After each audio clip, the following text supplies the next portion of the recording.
उसने कहा मुझे घूंघट की याद आती है। एक असहाय वयोवृद्ध व्यक्ति जा रहा था। मैंने कहा तुम कहाँ जा रहे हो? उसने कहा जिंदगानी घट गई, समय निकल गया, अब बुढ़ापा आ गया, अब मुझे मरघट की याद आती है। मैं उसी नदी के किनारे पहुंचा जहां वो प्यासा व्यक्ति पानी को पी रहा था। मैंने कहा इसी का नाम है पंढट। थोड़ी देर बाद मैंने देखा वो असहाय वयोवृद्ध व्यक्ति 4 जनों के कंधे पर आ रहा था। बड़ा भारी एक मेला चला आ रहा था। उस मेले से आवाज आ रही थी, राम नाम सत्य है, शक्त बोलो मुक्ति है। वो उसी नदी के किनारे आया जहां वो प्यासा व्यक्ति पानी को पी रहा था, जिसमें उसे स्नान करवाया गया। मैंने कहा जब ये पैदा हुआ था तो पहला स्नान दूसरों ने करवाया था, अब ये संसार से मर के जा रहा है, इसका दूसरा स्नान भी दूसरे ही करवा रहे हैं। जब ये पैदा हुआ था तो पहला स्नान दूसरों ने करवाया था, अब ये मर के जा रहा है, संसार से जा रहा है, इसका दूसरा स्नान भी दूसरे भी करवा रहे हैं। उस कवि की कल्पना है। आइए गासी दो पंक्तियां में कह देता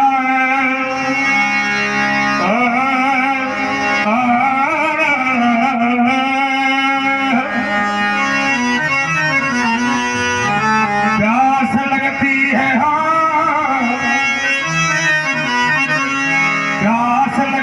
है तो पंढट की याद आती है। जब लाज लगती है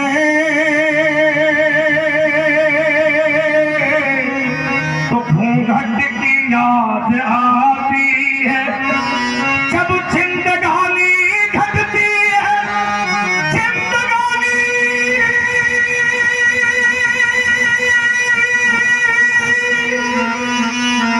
घटती है,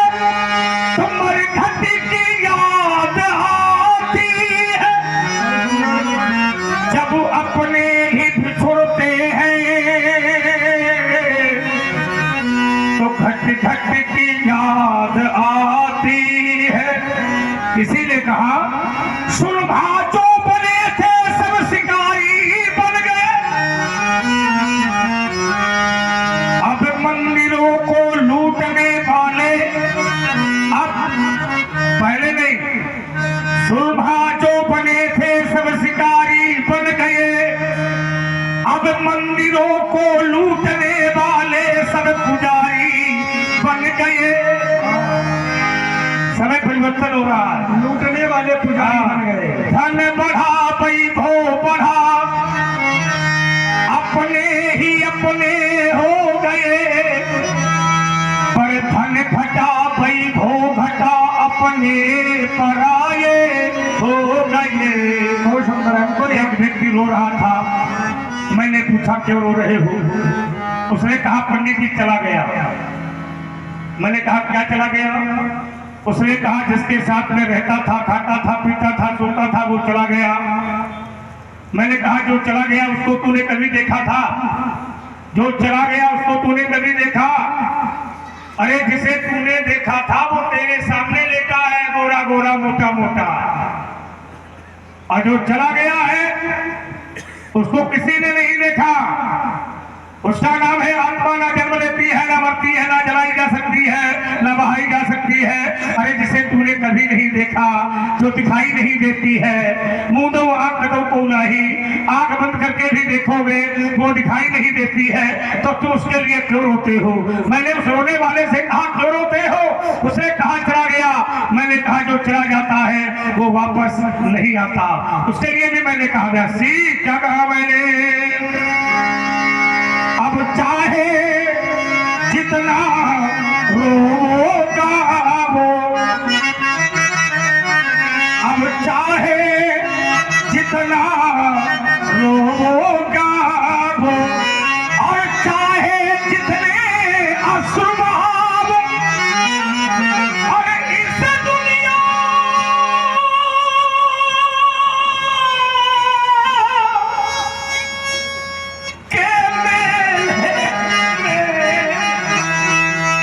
ये आपकी मानता है, वह पिछड़ा ली तो नहीं मिलता है। जब प्यास पीने जाना कि हारमोनियम के लिए खत्म हो गए तो उन्होंने अंतिम में दबा दिया। चलो ये भी अच्छी बात है। अब चाहे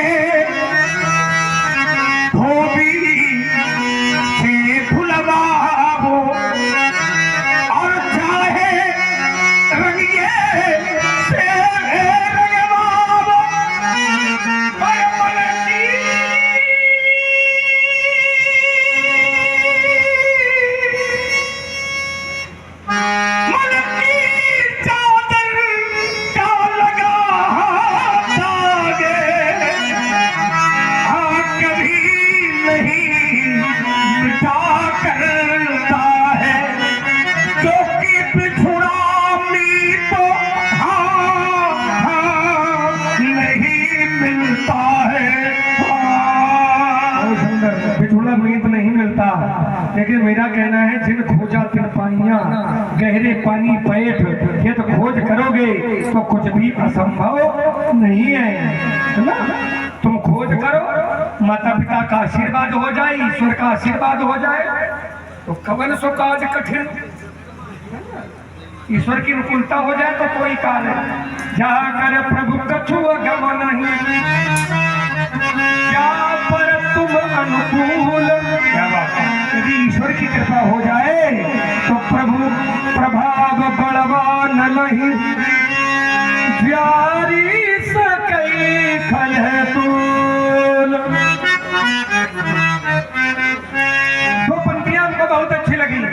आपने कहा लूटने वाले सारे पुजारी मिले, ये थोड़ा हमको ठीक नहीं लगा, क्योंकि इसका एक चरण आपने पढ़ा, इसका ऊपर वाला चरण नहीं पढ़ा। ऊपर वाला चरण क्या है व्यासी? तो आचार्य कहते हैं क्या कि राजनेता बने तो बन गई कोठियां। हमारे देश का दुर्भाग्य यही रहा कि जितने लोग नेता बनते हैं वो केवल अपना अपनी जेब भरने के लिए बनते हैं। नेता कोई समाज सेवा, देश सेवा नहीं करना चाहता। भाई यही दुर्भाग्य है, जो अपने आप को कट्टर ईमानदार कहते थे, दुर्भाग्य है कि भ्रष्टाचार में अंदर गए। समस्या ये है, देखिए शुद्ध वही लिखा होता है जहां पर अशुद्ध होता, जहां पर शुद्ध लिखा होता, शुद्ध देसी, तो ये समझ ले वहां शुद्ध वही है जहां शुद्ध लिखा है, क्योंकि जहां शुद्ध होता है वहां लिखने की कोई आवश्यकता नहीं होती है। तभी तो मैं कहता हूं कि राजनेता बने तो बन गई कोठियां। राजनेता बने तो राज खजाना भरे चाहे न भरे, लेकिन निज खजाना यहां से लेकर के विदेश तक भरा मिले, ये उद्देश्य है। राजनेता बने तो बन गई कोठियां। और मेरे देश का दुर्भाग्य ये रहा कि देश प्रेमी मिले वो भिखारी मिले, मूर्तियां मंदिरों की सिसकती रही, मूर्तियां मंदिरों की सिसकती रही, लेकिन लूटने वाले सारे पुजारी। और इसीलिए ये देश का देश ने परिवर्तन किया है। अभी तक हमारे देश के जो राजनेता रहे वो निराशावादी थे, निराशावादी। अभी तक जितने राजनेता हमारे देश में पैदा हुए वे निराशावादी रह करके जीवन यापन किया। सीमा पर विकास न हो, विदेश चल जाएगा, ये सोच ठीक नहीं है। और उसी का परिणाम है कि निराशावादी राजा थे तो प्रगति कम हुई थी, लेकिन आशावादी राजा है तो चांद पर तिरंगा नजर आ रहा है। आशावादी राजा है तो चांद पर तिरंगा आ रहा है नजर। और दुर्भाग्य से अगर राजा न बदला होता तो चांद पर तिरंगा न होता, फिर तिरंगे में चांद लगा होता।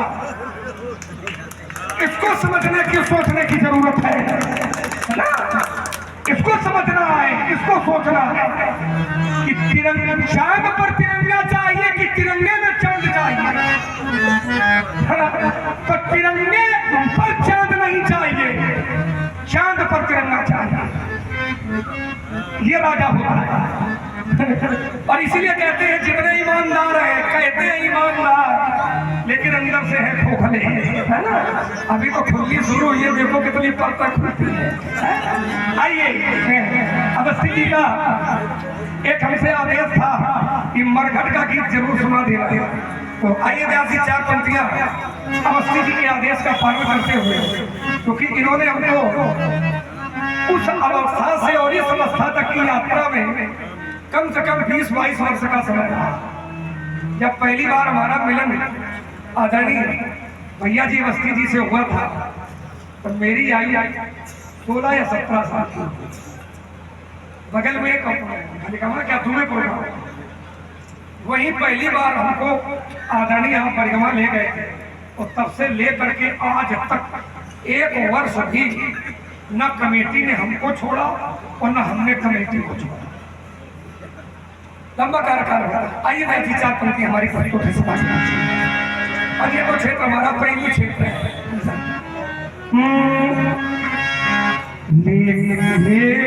लेकर मानव जन्म जगत में मनुष्य का शरीर ईश्वर ने दिया है, हम धर्म की पराये हैं। लेकर मानव जन्म जगत में इस धरती पर ही आता है, सागर में चलता जाता है और मेघों तक बढ़ता जाता है, पर वहां नहीं जा पाता प्राणी। और वहां जब भी वो जाता है तो 4 जने के कंधों पर लद करके ही वो। कवि ने कहा है कि धनवानों के बलवानों के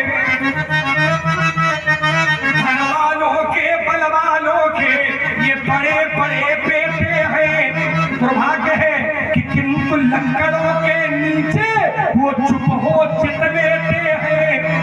कवि ने कहा कैसे लोग हैं? तो कवि ने उत्तर दिया कि कैसे लोग हैं?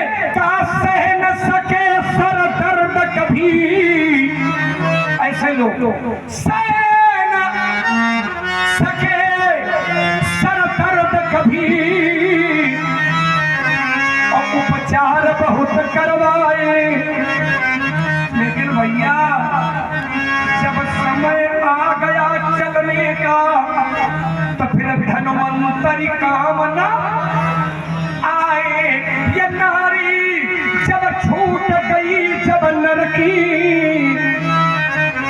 ये नारी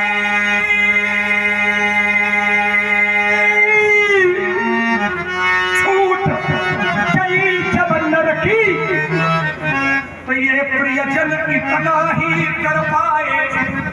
कितना? 4 जने कंधे में रख कर पसमर घट तकले आए। बहुत बड़ा परिवार बनाया, उससे बड़ा झमेला। बहुत बड़ा परिवार बनाया, उससे बड़ा झमेला। लेकिन चलने का जब समय हुआ तब उड़ता हंस अकेला पिंजरे से पक्षी जब उड़ जाता। ये हमारा जो शरीर है ये पिंजरा है, इसमें पक्षी है। कौन है? जो ये बोल रहा है यही पक्षी है। और जिस दिन ये चला जाएगा तो पिंजरे की कीमत खो जाती है। पिंजरे का पक्षी जब उड़ जाता तो इस पिंजरे की कीमत खो जाती है। और सजी सजाई ये दीवाली होली सी जल जाती है। माँ की गोदी से मनुष्य जीवन भर चलता है। आखिर मनुष्य कितना चलता है? जीवन की यात्रा की लंबाई कितनी है? तो कवि ने 2 पंक्तियों में मनुष्य की यात्रा का वर्णन कर दिया है। क्या क्या वर्णन किया? स्वाचार्य कहते हैं माँ की गोदी से मरघट तक। हम लोग पैदा हुए हैं, माता की गोद मिली है, और जहां से माता की गोद मिली है यहीं से हम लोगों ने अपनी अपनी यात्रा का शुभारंभ कर दिया। माँ की गोदी से मरघट तक बस इतनी ही थी दूरी। माँ की गोदी से मरघट तक बस इतनी ही थी दूरी।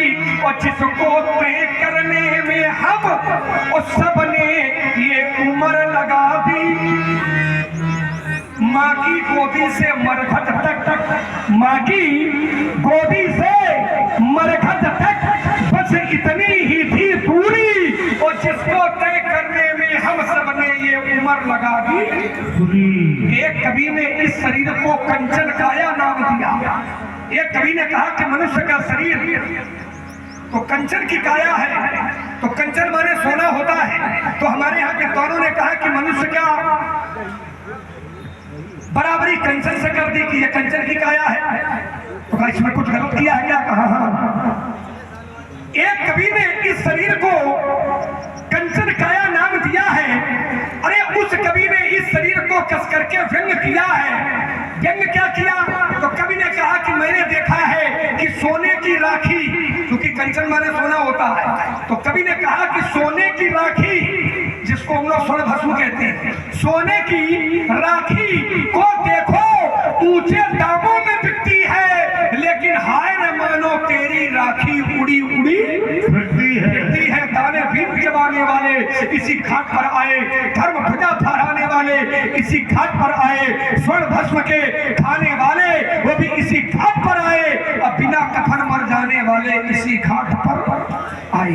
एक न एक दिन यहाँ जाना होता है तो कैसे जाता है? सुने महाराज जी के मुंह से।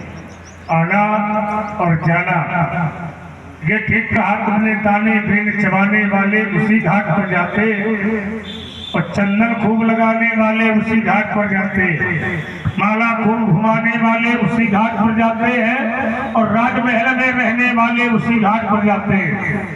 ये तो नियम है व्यासी। क्यों? ये तो सबको मालूम है कि कोठी बंगले खड़े,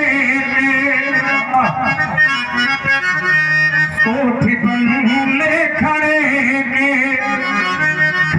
रह गए, हर नदी में जाने के जड़े रह गए।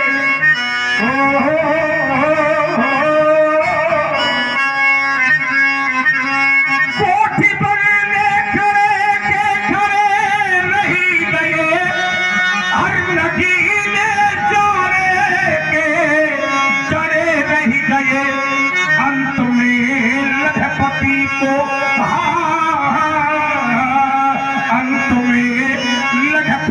को लढेला मिला, हमसे जबी बूढ़ा तभी अकेला उड़ा, हमसे जबी बूढ़ा तभी अकेला उड़ा।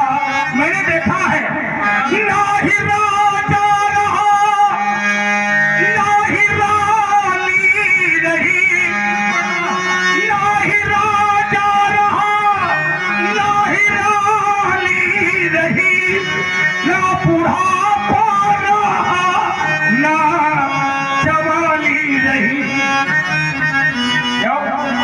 ना ही राजा रहा, ना ही रानी रही, ना बुढ़ापा रहा, ना जवानी रही। पर ये कहने को केवल कहानी रही, पर ये कहने को केवल कहानी रही। क्योंकि इसी का नाम है ज्या माने जन्म लेना, गा माने गमन करना। आया है सो जाएगा राजा रंग फकीर। जो आया है उसको एक न एक दिन यहाँ से जाना होगा। तो पहली बात तो ये है कि आया ही क्यों है? जो आया है उसको जाना होगा। लेकिन ये दुर्भाग्य है इस जीव का कि पहले इस संसार में कोई आना नहीं चाहता था। पहले संसार में कोई आना नहीं चाहता है, और जब संसार में आ जाता है तो फिर यहाँ से कोई जाना नहीं चाहता है। पहले आना नहीं चाहता, वो जब आ जाता है तो फिर यहाँ से कोई जाना नहीं चाहता है। लेकिन जाना तो पड़ेगा, आज नहीं कल, कल नहीं तो परसों, परसों नहीं तो अगले दिन। क्योंकि यह नियम है कि जो जनमत सो मरण बिसेखी, जिसका जन्म है उसको एक न एक दिन यहाँ से जाना होगा। और तभी तो कवि की रचना है, 4 पंक्तियां प्रस्तुत करता हूँ।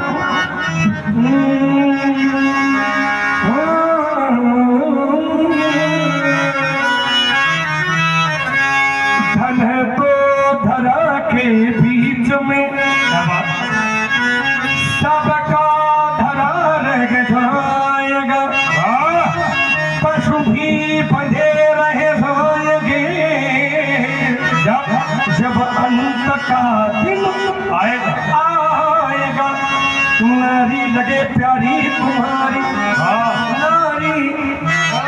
नारी नारी लगे प्यारी तुम्हारी, तुम्हें देखती रह जाएगी। जिस देह पर तू गर्भ करता वो धूल में मिल जाएगी। वैभव तुम्हारा इस जगत में काम कुछ ना आएगा, सब कुछ यही रह जाएगा जब अंत का दिन आएगा। क्योंकि मेरे गुरुजी कहा करते हैं, राजा रहागे न रानी रहेगी, यहाँ ये भवन ना रहेंगे न कोई छानी रह जाएगी। हम भी ना रहेंगे और तुम सब भी ना रहोगे यहाँ, कहने को केवल कहानी रह जाएगी। क्यों? क्योंकि साथी है मित्र जल बिंदु पान तक, साथी है मित्र जल बिंदु पान तक। अर्धांगनी बढ़ेगी तो केवल मकान, परिवार के सब लोग चलेंगे केवल श्मशान घाट तक, और बेटा भी हक निभाएगा, वो भी अग्नि। इसके तो आगे भजन मेरे साथी, इसके तो आगे भजन है रे साथी। अब भजन के बिना तू अकेला रहेगा रे मन।